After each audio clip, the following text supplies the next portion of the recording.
people, men and women, growing and being transformed from the inside out to be disciples of Jesus, to walk as he walked, to love as he loved, to live as he lived, conform to his image. That's good. Which requires growth. Yes. It requires movement. It requires development. You can't be discipled and stay static. Thank you for watching the MAPS Global Podcast, where we discuss leadership and culture within the convergence of worship, prayer, and missions in your neighborhood and in the nations.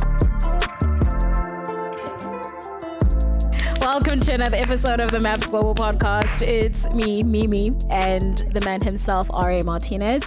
Here to serve. And we are excited to do yet another episode where this is our final recording in this series where we have been discussing and talking about our non-negotiables. Non-negotiables. Things that we do not discuss or negotiate about. Very good. Not Don't compromise on. We do not compromise on these things. Why is it so difficult to find synonyms for because it says what it means and it means what it says. It no does. More synonyms required. These are not negotiable. They are concrete, strategic values, anchors in our midst. We measure them. We evaluate them. If they're not happening, we pause everything we're doing. 100%. We go back and we make sure these things are in place before we move forward. Right. So we've done 3 so far. Mm-hmm. We've done the presence of God. Mm-hmm. Joy. The Joy. presence of, and the enjoyment of life. Enjoyment of life. Very good. Mm-hmm. And servant leadership. Right. And so today is the very last one. Yes. Which is personal growth and development. You nailed We it. do not compromise on personal growth and development. We are always growing, always developing, and we are intentional about making sure that it happens and we do not stay stagnant. And so You did it. Amen. Let's stand. Well, that was and it. thank you for joining us. Okay, and I'll see you later. so that is what we're talking about today. And RA is going to take us through, actually have 5. Yeah, 5 areas. Yeah, 5 areas. Yes. Okay. So let's talk about that. So first of all, personal growth, development. Yes. There are 5 areas in which that we actually look at, right? Yeah, okay. that we want. That there are 5 areas that we're wanting people to take personal responsibility to grow in. Yeah. So I think first, let me just define Yes.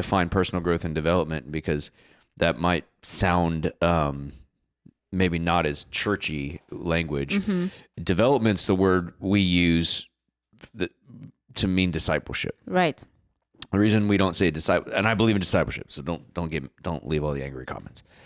We just say development because discipleship has so many historic connotations and expectations that people get tripped up. And so we just substitute the word development, but it means the same thing.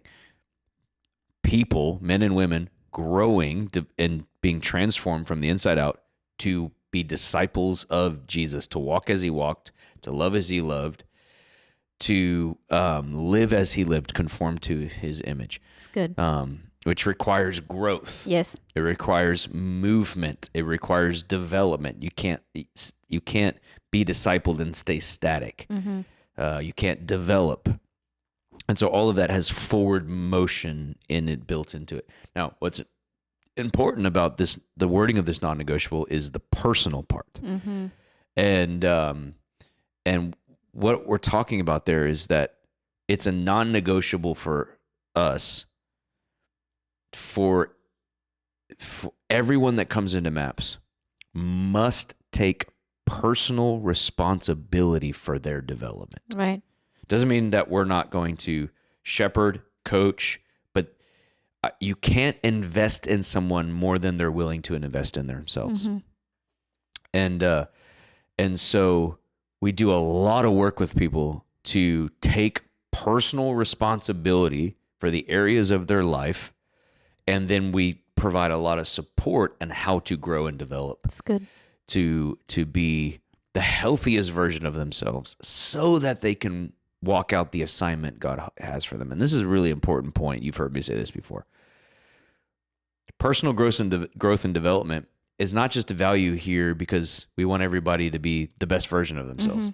although I do, I'm not opposed to that. But it's really so that people can be the healthiest version of themselves, so that when the king hands them assignments, they don't trip up on their immaturity or their lack of growth or their arrested development. Well, and that might be a new idea. Like, we're not a counseling center. yes. We're a pioneering missions organization, family worship movement. And so we focus a lot on personal development, which includes healing and restoration and growth, so that when the dove of God, the third person of the Trinity, comes in the room, hands an assignment, people don't trip up over their lack of emotional maturity. Yeah. And so the way I say it is we're insisting, non-negotiable, that people grow and develop and get healthy so they can carry their cross well. That's good. And carry their assignment well. And so that's a really important point. Like, I think sometimes when you get into the language of personal growth and development, you kind of get to this weird thing. It's like, we just want people to be the best version of themselves so that they can be themselves. It's actually no, so they can lay their lives down for others, and so the world can see Jesus. So, but we've got to take personal responsibility for that. I can't, as your leader, I can't force you to grow beyond what you want to take responsibility for. And that's a paradigm shift in how we engage in church or community. We have to shift from, I'm coming to consume a product or enjoy an event, to, I have to come and take personal responsibility for my place in this and my growth and my development in this. And so there's so much wrapped up in that one phrase, personal growth and development. Right. Because we have to shift from, it's everybody else's fault for why I am who I am, or why I do what I do, or I'm just here to consume some content, but I'm not interested in actually taking responsibility for how to live that out. Yes. Shifting to an active participant in a family where I'm growing and becoming the healthiest version of myself, so I'm ready to run with an assignment. That's a different way of looking at it. It is. I'd also say, I'd add a third one where I'd say, we all have weaknesses, but not utilizing those weaknesses as crutches. Where it's like, this is my left arm, or this is the way that my personality is inclined, but I don't get to utilize that and say, this is just who I am, when that is clearly maybe not that does not help to build the kinds of environment that we are trying to build. And so that's a third one that I would say I've appreciated for sure, in the personal development and in that growth, where it's like, hey, this is who you are. It's not necessarily good or bad, but this is something that can be developed. It may never be your right hand, but this is something that can be developed, so for the benefit of the whole. For sure. I don't know. I love that. And so the reason this is a non-negotiable is because there's no way that we walk out the pioneering assignments on this Family Maps Global, and there's no way that people will fulfill their destiny in terms of the God-ordained assignments without taking personal responsibility for where they're at today and how they're going to grow. And so I say this, you've heard me say it, corporate momentum starts with individual momentum. Right? There's no such thing as a whole body moving forward unless all the parts are moving forward. Right. And so you can't have half the highly motivated guys moving forward while half of them going, I'm good where I'm at. It will create disintegration. So everyone has to take the dignity of taking personal responsibility for where they're at in their growth. And then we, as shepherds and leaders and as fathers and mothers, sow in the challenge and support and the tools to help them to grow. And so early on, I think part of this, we said this in the last episode, not is not enough. Part of this was me coming out of a phase of the prayer movement, missions movement, that focused so heavily on one aspect of a person being their spiritual life, with almost, I don't want to be too dramatic, but I'll say it this way, with a lot of neglect for the other parts of what makes a person. Yeah. And so you had this experience of people where they came into these environments and they had spiritual language, they had Bible concepts, they had some of them very profound encounters with Jesus, and yet the rest of their areas of their life were suffering or immature or just non-existent. Yeah. And so they could only be valuable contributors in a very small bubble. Yes. Because as leaders, I don't think, this from my experience over the kind of 20 years of kind of the prayer movement, there wasn't a lot of talk about developing the whole person, comprehensive discipleship and development. It was all about get this one kind of narrow lane of the person, which is their spiritual prayer life. And then everything else will kind of just take care of itself or something, which is insufficient way of looking at development, because we're not just spiritual beings. Our lives as humans It's integrated. are integrated. And so how we treat and how we view and how we maintain and how we nourish our physical body is very much connected to our spiritual life. Good. Which is very much connected to our emotional life and our emotional regulation and our emotional intelligence, which is very much connected to our relational skills, which is very much connected to our finances, Yes. And so I think coming out of the other side of that world going, we built people with they could recite all the Bible verses, but they couldn't maintain a relationship to save their lives, Right.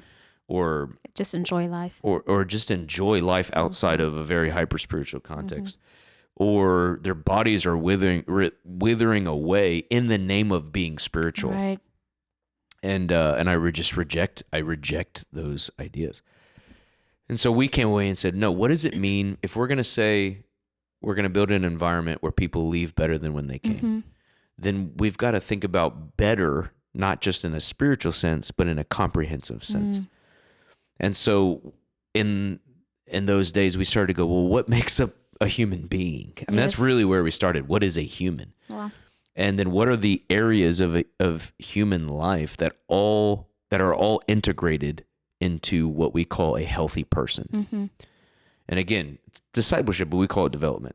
And what we identified is that there's 5 areas of of human life that all need to be developed if we're going to grow into healthy people who can carry assignments. Good. Now, one note on the personal responsibility part, because I think this plays into it.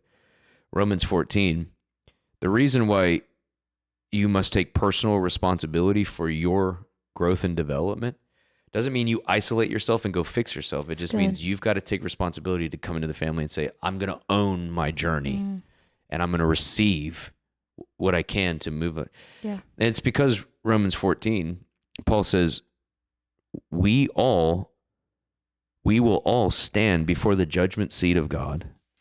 For it is written, says the Lord, every knee will bow, every tongue will confess God. Verse 12. So each of us will give an account of himself to God. Which means you are going to stand before the Lord one day and you're going to give an account. You're going to give a report for what you did with your life. And your life includes more than just what you did with your spiritual prayer life. It's what you did with your relationships, what you did with your finances. That's clear in the Bible. What you did with your emotions, what you did with your physical body. You're going to give an account for that. And it says each will give an account of himself, not for someone else. You're not going to give an account for Bob and Susie. You're going to give an account for what you did with what was given to you. Yeah. And so there's a personal accountability that is built into this thing called following Jesus and stewardship of the life you've been given that you're going to give an account for. And so the way I think of it as a leader is I want to develop people in all the areas of their life they're going to give an account for. So that as a good shepherd and a leader, when Bobby, who is under my care, gives an account for the Lord, he gets rewarded. There's a reward. Yes. There's a well done. Yes. Not why did you neglect that whole area of your life? And so that's I don't say this out loud often. I say it to our core group of leaders, to Chris and Luke a lot. How are we going to invest and lead this person so that they don't have regret when they get to the judgment seat? And how are we going to build in a way where we're developing people where they don't get to this account of themselves and there's whole areas of their life they neglected? Wow. So that's all behind. That's wild. All behind personal. I thought you were going to say, how are we going to lead this person so that they don't have regret in 5 years? You know what I mean? Just such a short-term view. No. Is what I'm at what the I'm finish trying to say. line. Like At the finish line. There's an eternity right here that we're discipling this person into, for sure, which is beautiful. And truthfully, this is not an exaggeration. Truthfully, I make decisions about the family, about the organization, about people with that in mind. I think that's a discipleship lesson right there. It is. I honestly, like, I just got schooled, son. Cool. Thank you for that moment. You're welcome. I'm here to serve you. I want to make sure you don't have regret when you stand before the Lord. Thank you. No, but I think that's so important, is like, hey, we've said this and you've said this multiple times, that when people come into Maps Global, we want to make sure that they leave better than when they came. And sometimes I think, one can tend to have a short-term view. And so in light of eternity, 10 years is a very small amount of time. You know what I mean? And so when you say something like at the judgment seat, like when the Lord asks us what we did with the things that, he put responsibility on us over. That's right. One of those things is going to be the things that we're going to talk about today, like the areas that you I just mentioned. So. You know what I mean? I think so. Yeah. So yeah, it's awesome. Thank you. Yeah, you're welcome. Okay, so let's talk about what those 5 areas are. Yep. So there's kind of 5. Yeah, there's 5 areas. You can do, if you're visual, you can do a little Venn diagram with 5 circles. If you just look right here. No, I'm just teasing. On this corner. Circles, 5 circles that all overlap in the middle. And in the middle is a healthy human being. Yeah. Your health. And number 1 is spiritual, your spiritual life. And we'll dive into kind of the parts of that we think about in terms of development.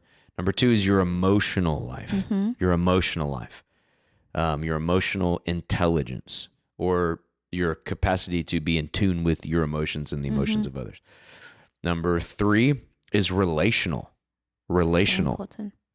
So important because life, your assignments, Christianity is all walked out in relation to other people. And so if you don't develop and grow in your ability to relate to other people, you're going to have a hard time being a Christian.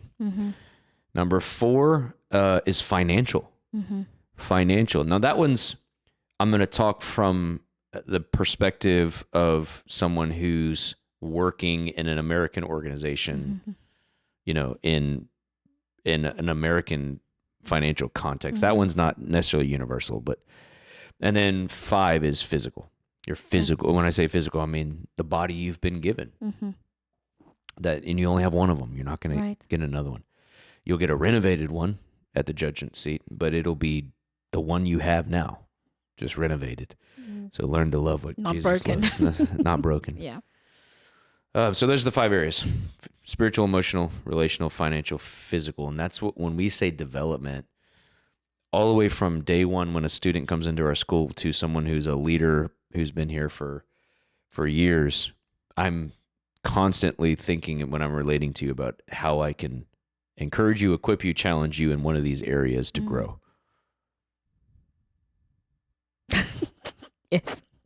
Which you've experienced. I'm having a moment. Sorry guys. I'm having a moment, but What's the moment? What's the moment? Bring us into it. Yes, I think there's so many moments where I'm just thinking about conversations we've had about certain areas of my own development, or where I'm learning even how to lead from how you are leading. So just like the modeling of that. And I'm still stuck on the eternal ramifications. So I'm sorry, but I am. It's no joke. Developing people, and you know what I mean? Like, it's not a joke. And so it's not a joke. The Lord takes it seriously. It's the business of the kingdom. Yes. It's the Great Commission. You know, like he said, go and make disciples of all ethnos. I think neo-dominionism has cut the legs out from that, where we've translated it as go take over institutions. No, that means developing people to be followers of Jesus in every tribe, tongue, and nation. It's not just self-help. I think, it's not just, sure. It's really, it has eternal consequences. Yeah. And you've been in dozens and dozens of conversations with me where I don't come to you and say, hey, so let's do some relational development right now. But what I'll do is I'll slide something across the table and say, have you thought about this? Yes. Right? Yes. And then I'll be upset. For a minute, then you'll work through it. You're actually very, very, very moldable and teachable. Or I'll say, hey, here's a mirror for you. Yeah. And what I'm doing is I'm constantly looking at these 5 areas and go, what can I challenge and then support so that you get better and healthier, so you can do your assignment, not your job at MAPS, your assignment. That part. And I'm thinking about you in 10 years and 20 years. I was just in a conversation with a 23-year-old today. Wow.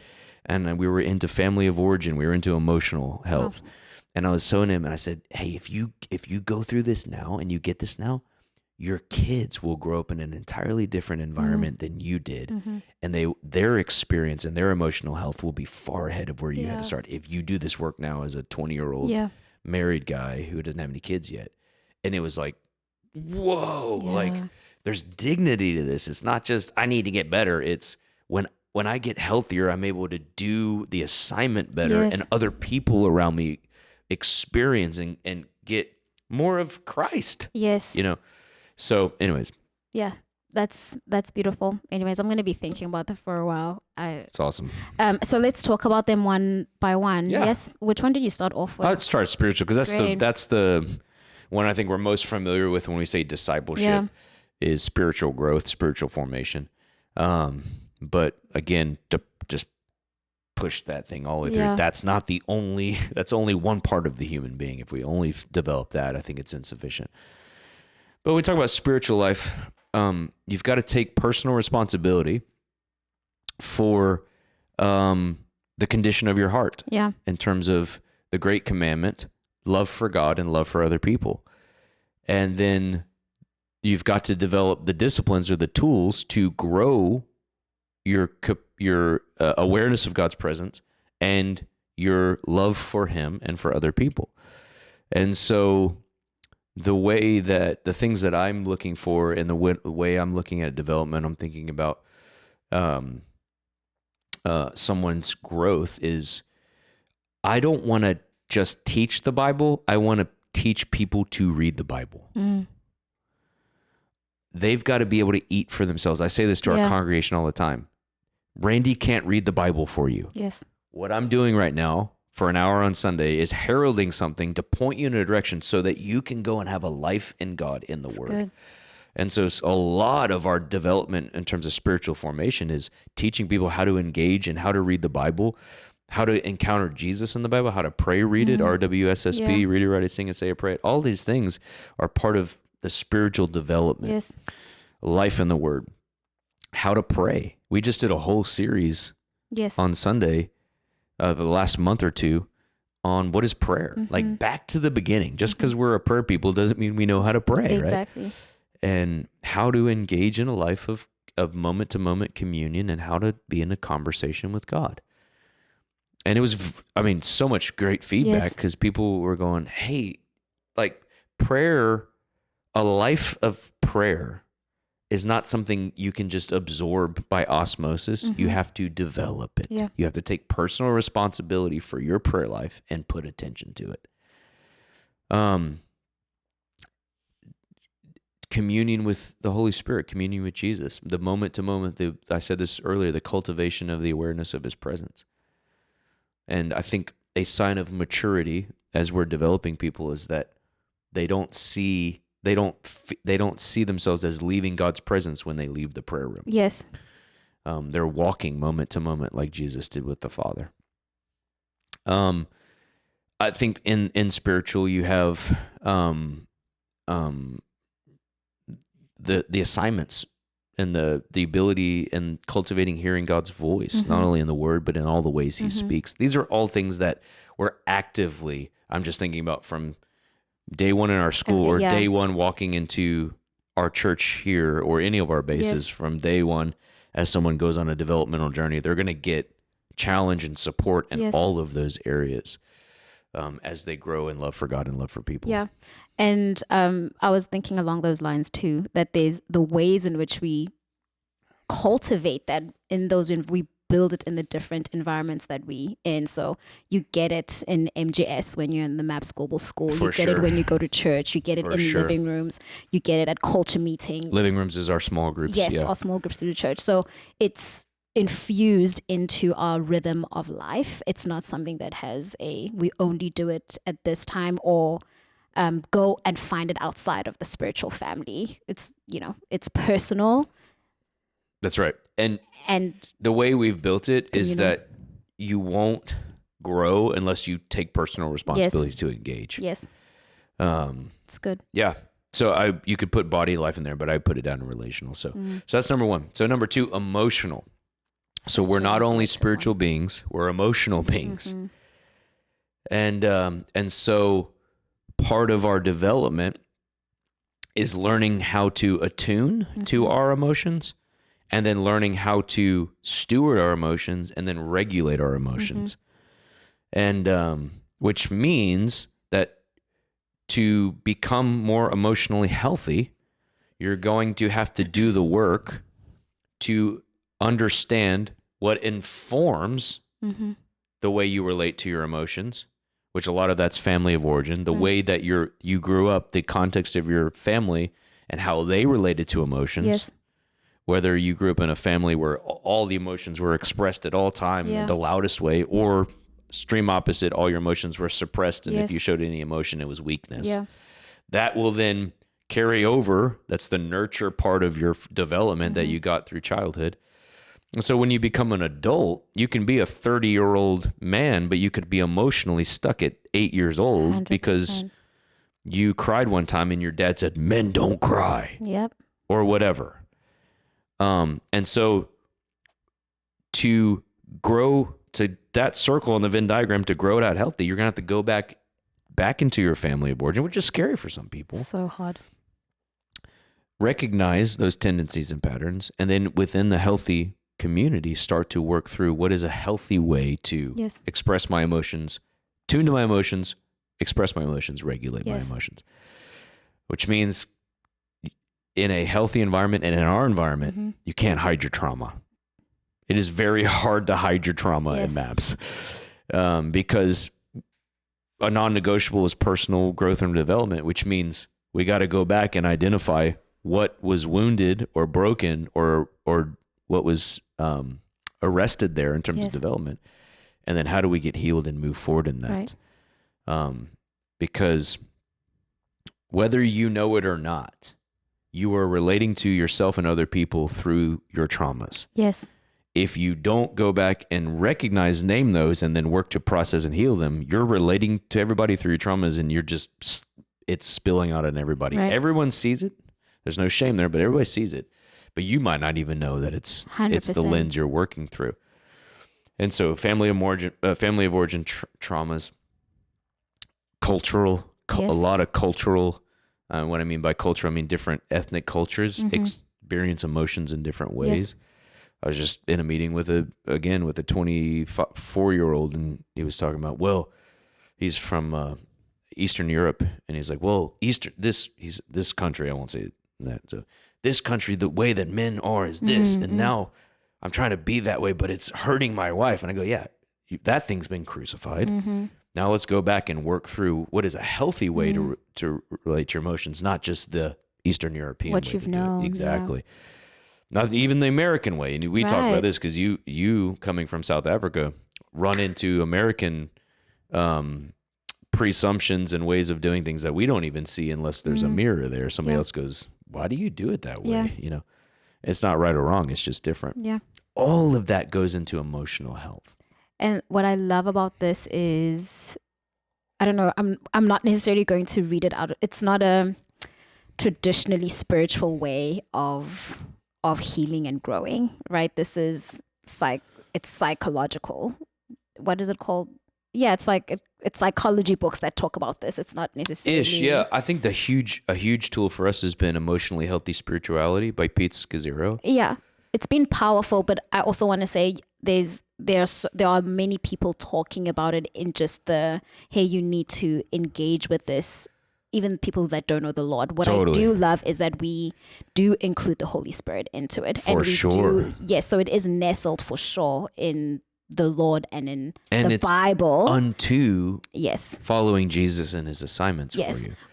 But therapy is an option that we provide. Like, hey, for sure. That's what I'm trying to. Yeah. That's what I'm trying to get to. That we can say that, hey, listen, we see this and we think that counseling is going to benefit you. Or For sure. We have a catalog of counselors. We don't just pray it all away. We don't pray it all Yes. away. I think that's a wrong approach. I think it's a myopic. I think it's an insufficient approach to comprehensive development and healing, to just say, well, go pray. Go, here's the Yes. Bible verse, go pray it. Yes. You actually, it's like this.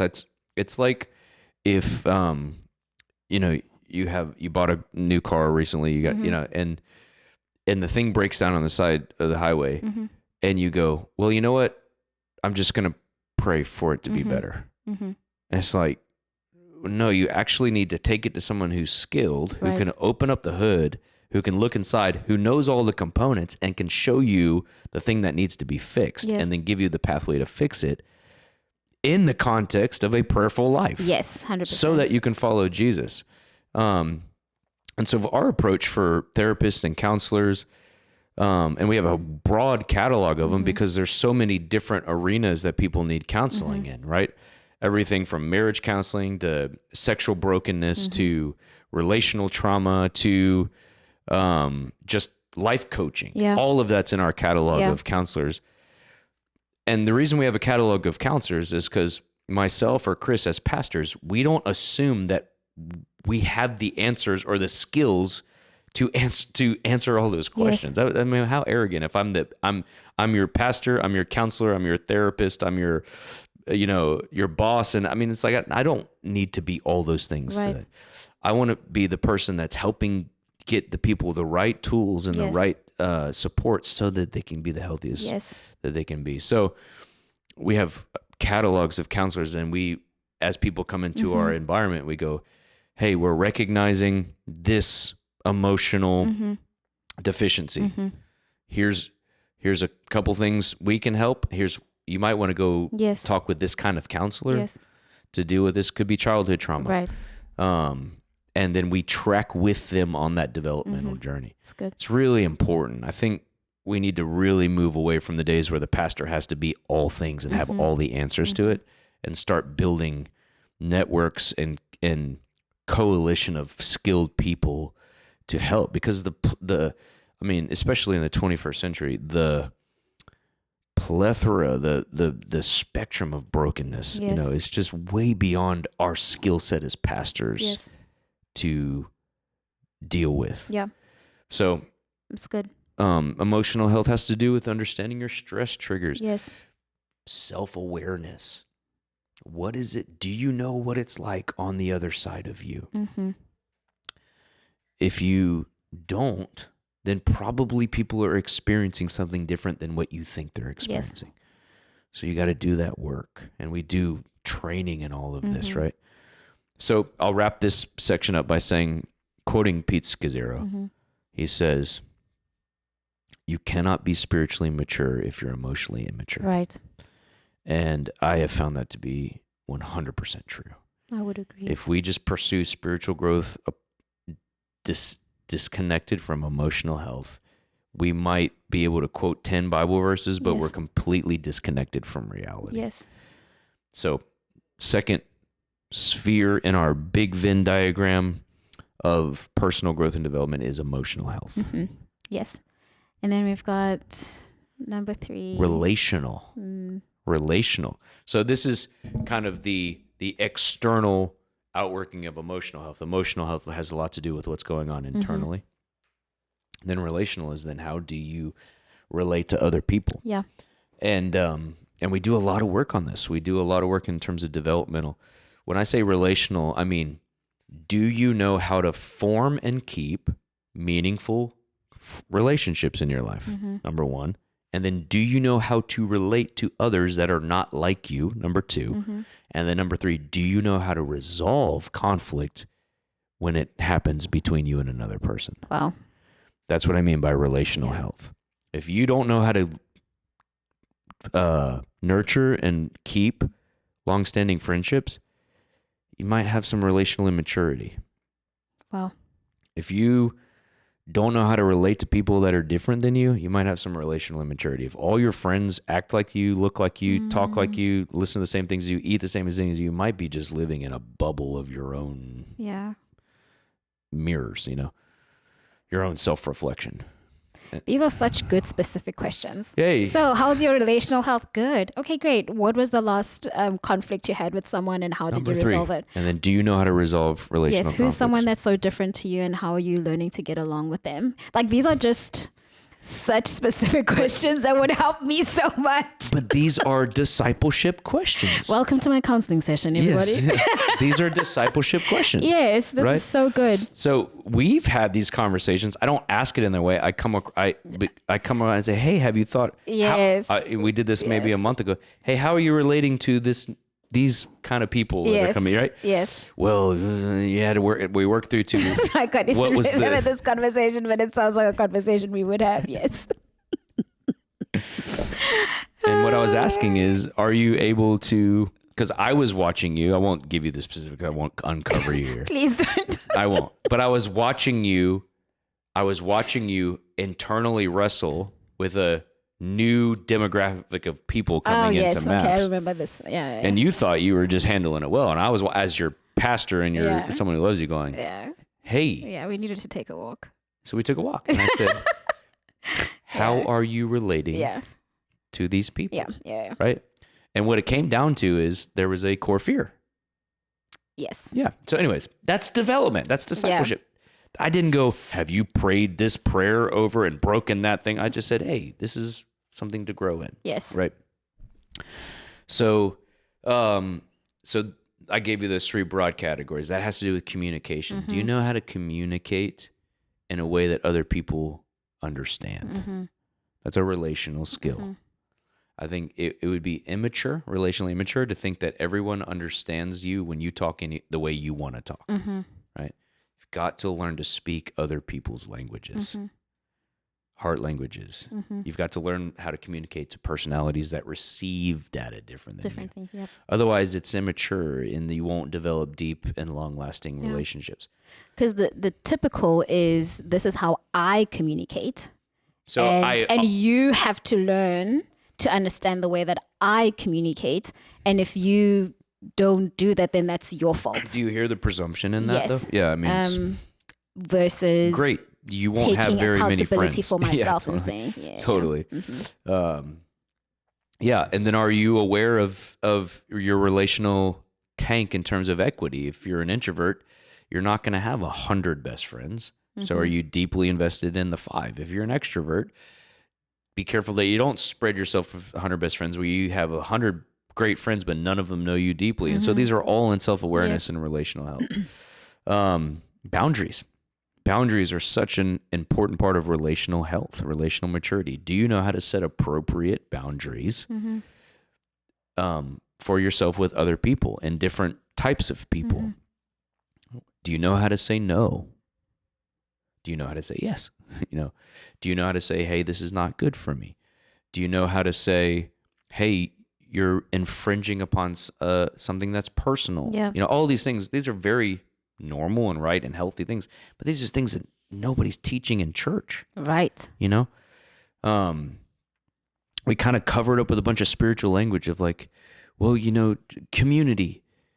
And some people, you weaponize that community means I need to be in your house every day and all up in your business. Sure, and I go, yeah. wait, there's actually boundaries here we can draw to relate to each other in a healthy way. Yes. Or take it on the other side from community over here to consecration and devotion, which is a hyper spiritual word for isolation. You know, it's things like that. Like it's all back to, do you know how to develop healthy relationships? Yes. And I tell you guys this a lot, especially in ministry. Do you have friends outside of ministry? You know, if you don't, go find some, you know, because this will help us all. Yes. You know, and it's not a metric per se, but it's just, have you been able to maintain healthy relationships that have nothing to do with your ministry? Yes. You know? And that's really important for pastors and leaders, especially because they can get themselves into a situation where everyone's they're down and they have no friendship and camaraderie, and they get really isolated. But they just have to put on the happy face for everyone, and you get really bad there. Tiring. Yeah. Do you know how to resolve conflicts? That's a huge part of relational maturity. Yeah. When, not if, when tension or disagreement or conflict arises, do you know how to acknowledge it, engage it, and resolve it in a healthy way? Or do you just avoid it and let it pile up? Or do you attack it and wound somebody? Yeah. And these are all of these could be a podcast into itself. I mean, I'm being helped. But this is what I'm thinking about when I think about personal growth and development.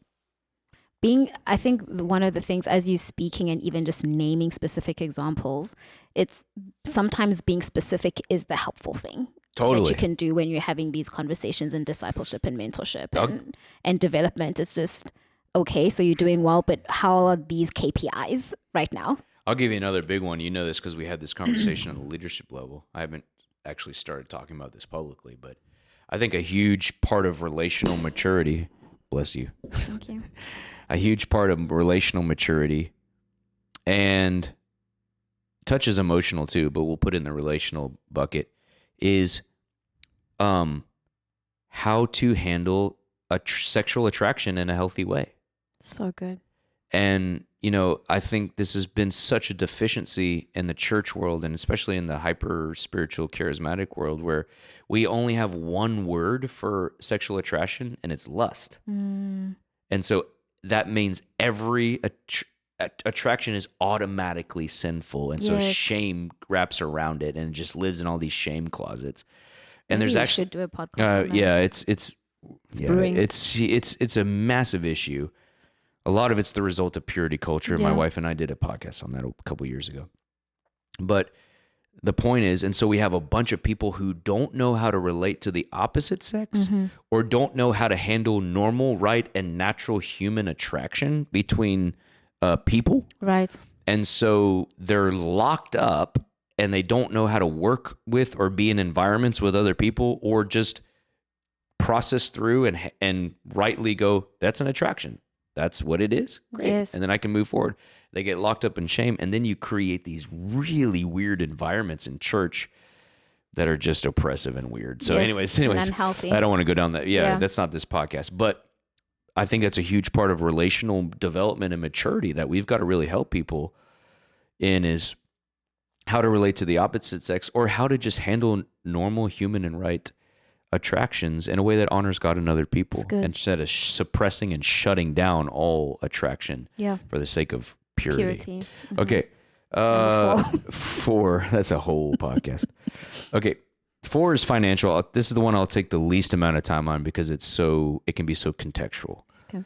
So the point in this in development is that I'm wanting people to, my wife says this all the time, and she's so smart. I mean, she's so wise. She said, because she grew up in Christian school, Christian bubble, Christian, everything was Christianized, right? And she goes, why in the world, through my entire grade school years, through high school, even college, no, I never took a class where somebody told me how to budget my finances. Yep. They still don't have it in schools. It's like, you know, the world is in financial dire straits, and it's still not something. And so we're getting these fully formed adults into our world who don't even know what to do, like what even money is, you know? And so this is another big issue. I think too, I don't want to tangent on this, but I think there's a lot of work we need to do in terms of developing people to handle finances in a healthy way. And then living in a way, living within their means financially, that's a radical idea. Yes. Don't buy things you can't afford. Right.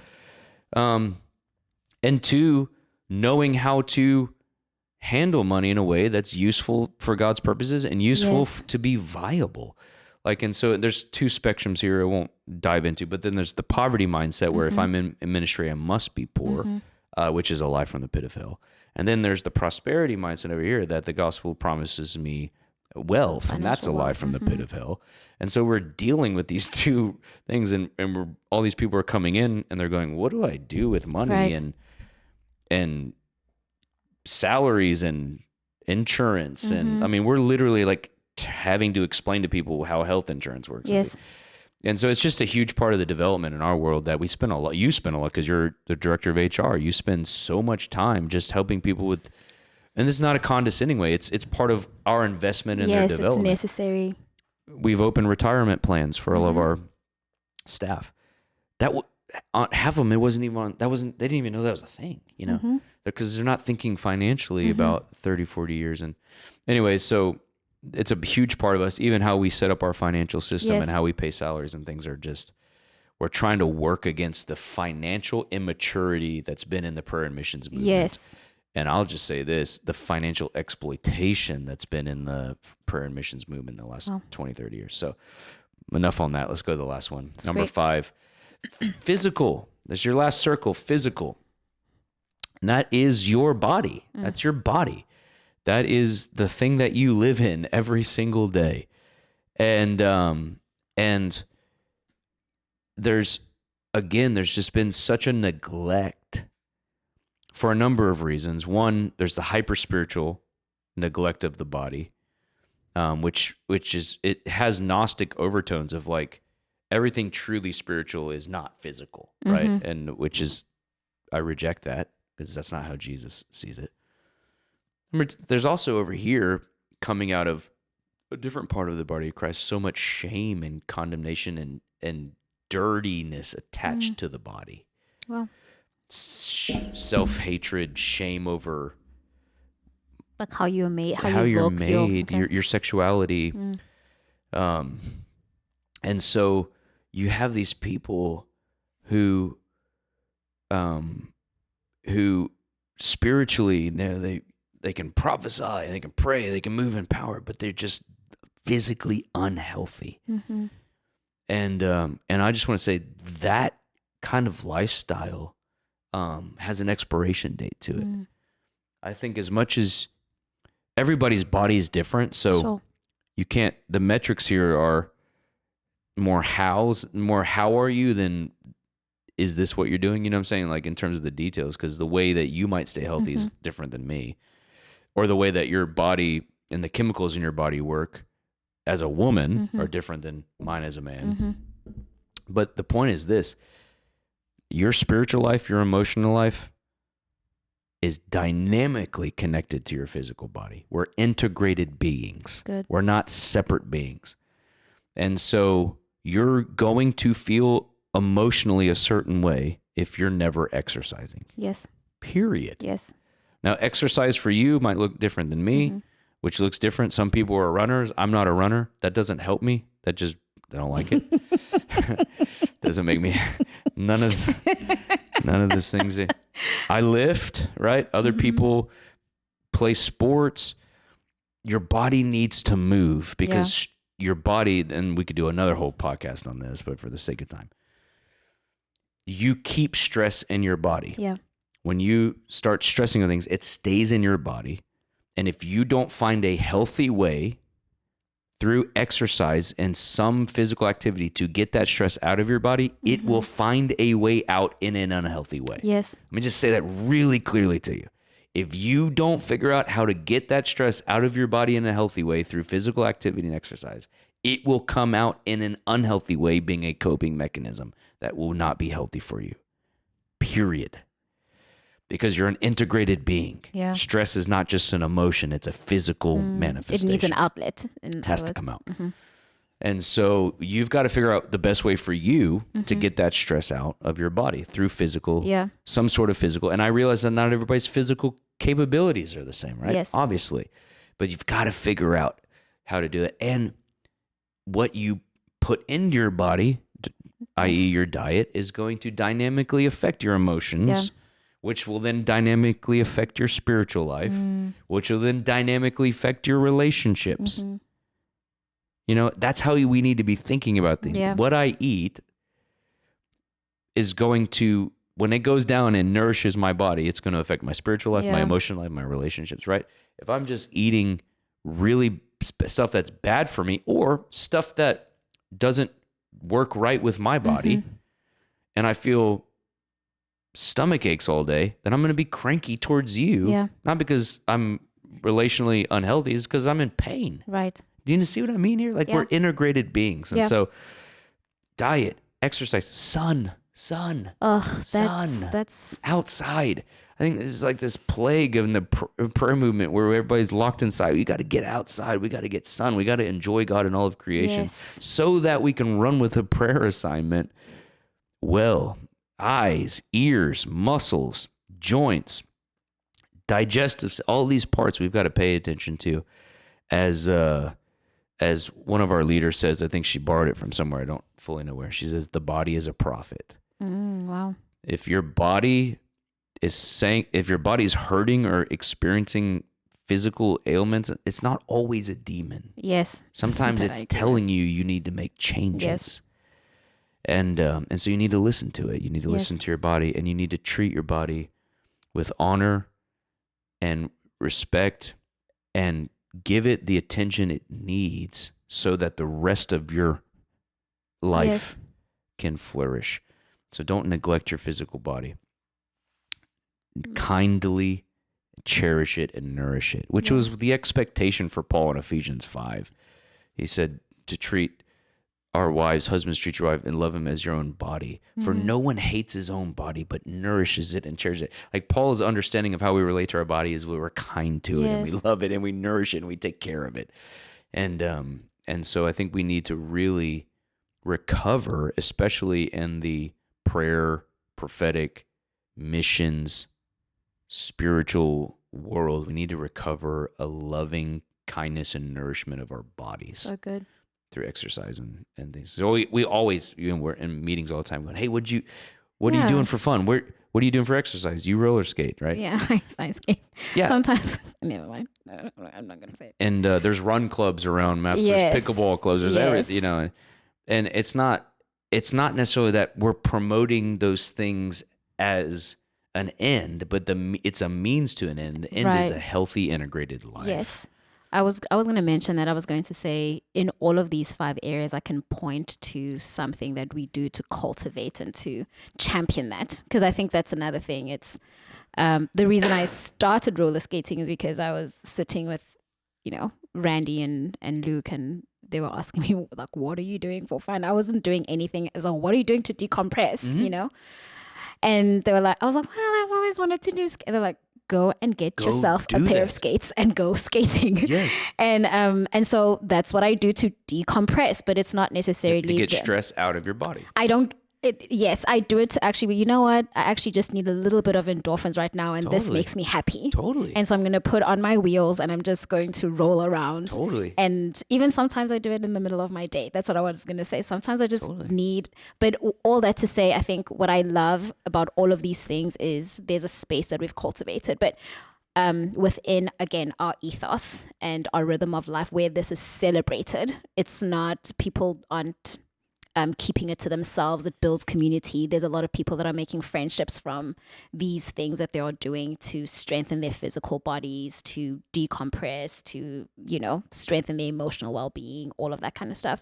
But I wanted to ask you as we close, are we tackling these? Would you say every single one as an individual in my development, am I at any given time focusing on all of these 5? Or how do we? Yeah. So here's a couple coaching points on this. Yeah.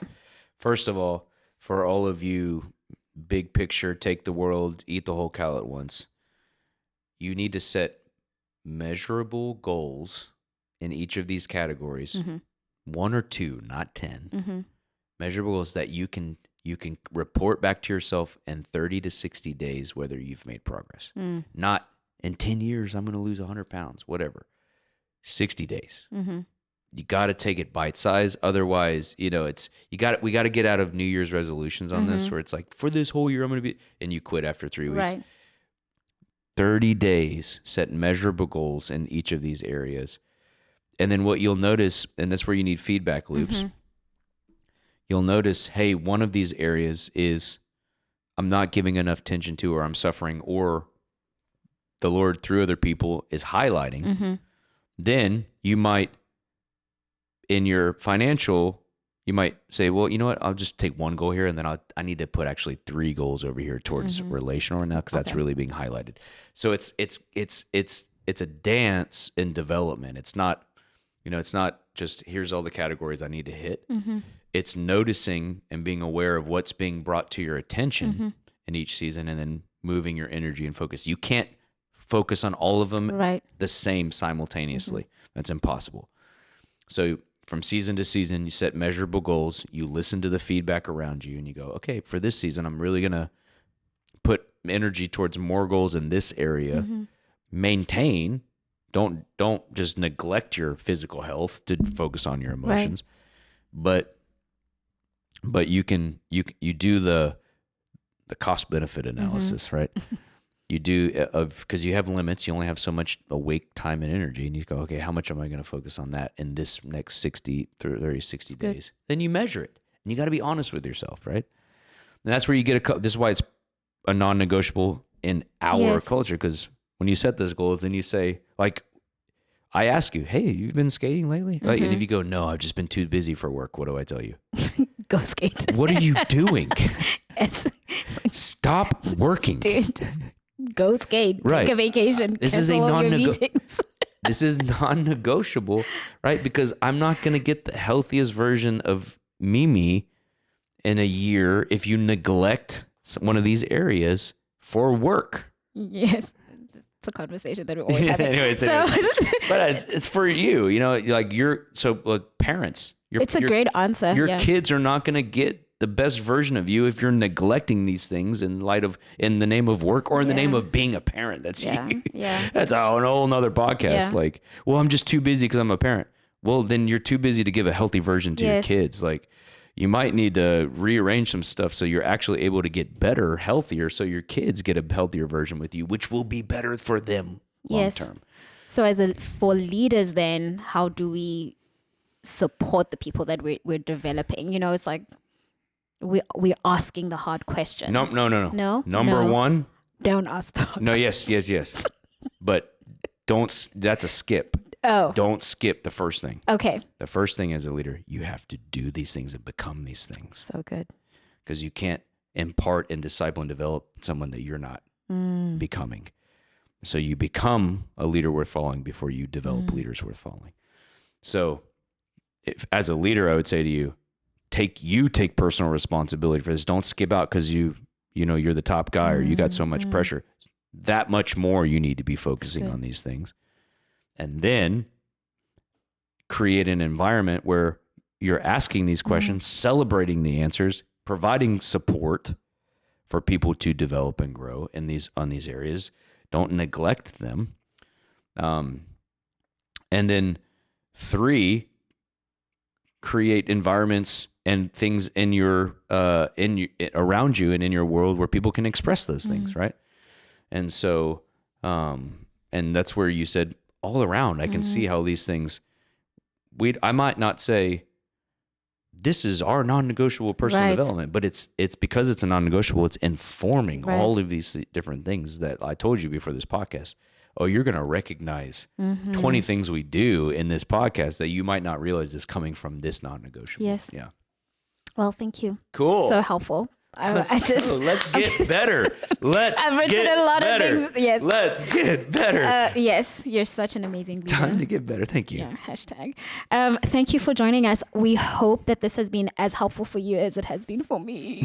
And we're looking forward to the next podcast that we're going to do. And you joining us for it, inshallah. Inshallah. I don't even know what it's for, but it's going to be great. It's going to be amazing. Love you guys. Bye. We hope you enjoyed this episode of the MAPS Global Podcast.